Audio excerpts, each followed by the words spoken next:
Welcome friends to the session which is going to deal with global indicators and how the global indicators affect the flight routes and the travel by flight. My name is Amruta Haldankar and I'm a trainer in aviation, tourism and hospitality.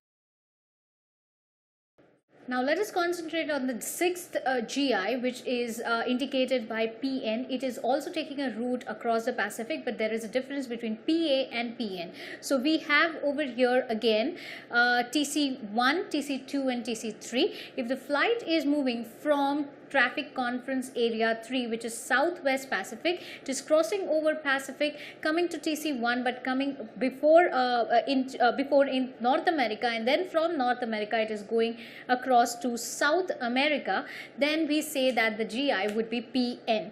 All right, there is one more condition to it that we need to match, wherein in traffic conference area 3 no other point apart from Southwest Pacific is included. That is, it should not be, but not via North Central Pacific sub-area. So North Central Pacific sub-area is all other areas except for Southwest Pacific in area 3. So there are two conditions which we need to match, that is via North America and going to South America in area 1, and area 3 we have Southwest Pacific zone only, which is there, and of course the flight has to be from Pacific across Pacific Ocean. So we have example 1, which is Papeete, which is a point in Southwest Pacific. Then it comes to Vancouver, which is a point in North America, and over here in South America, which is Buenos Aires, that's Argentina. The second example that we have is again Santiago, which is in South America. We have LAX, that's Los Angeles in North America. It crosses over Pacific and comes to Perth, which is in Australia, Southwest Pacific. So it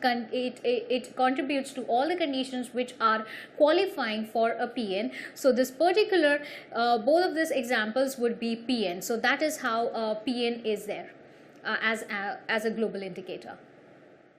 We have PN, which is Papeete over here, that is in Southwest Pacific, across the Pacific going to Vancouver, which is in Canada, that is North America, and Buenos Aires, Argentina.